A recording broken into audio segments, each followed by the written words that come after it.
Bien tout le monde, ma mère et mes petits frères ont fait l'objet d'un reportage par France 3 Nouvelle-Aquitaine.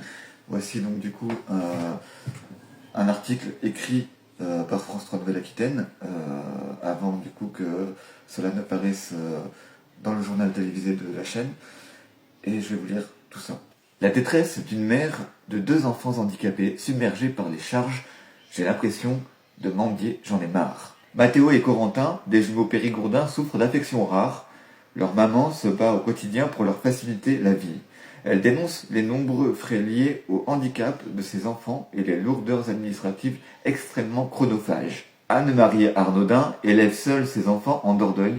Ses jumeaux âgés de 19 ans, Mathéo et Corentin, sont lourdement handicapés, nés avec la maladie de Hirschsprung, qui se traduit par de graves problèmes de digestion, de diarrhée et des occlusions intestinales. Les garçons sont également malvoyants. Tous deux souffrent également du syndrome de Marfan qui touche le cœur et les yeux. Factures impayées. Les jeunes hommes ne sont pas autonomes et doivent prendre des traitements à vie. Des médicaments et des traitements pas toujours remboursés. Les lunettes par exemple, 600 € pour l'un et plus de 1000 € pour l'autre. Les verres coûtent très cher. Comme beaucoup de parents dans ces circonstances, Anne-Marie se bat pour les élever au mieux. Elle-même, en situation de handicap, suite à un problème à la colonne vertébrale, la mère de famille vit avec 890 € par mois. Une somme bien insuffisante au regard des dépenses obligatoires pour ses enfants. Alors, elle avoue devoir faire des choix. Certaines factures, je ne les paye pas. Parfois, c'est mon loyer qui saute. Parfois, c'est une facture d'électricité. En revanche, je dois absolument m'acquitter du téléphone, sinon je n'ai plus de moyens de communication. Ça ne peut plus durer.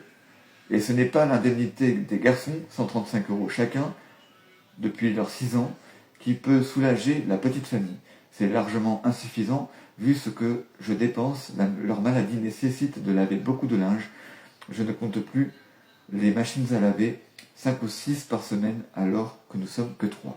J'utilise 2 bidons de lessive par mois. C'est énorme, sachant ce que coûte un bidon de lessive. Une attention sans relâche. La fatigue et la lassitude se font sentir. La maman décrit un quotidien lourd à porter. Il faut conjuguer avec des allers-retours entre la maison et l'hôpital, au moins 2 à 3 fois dans l'année, minimum.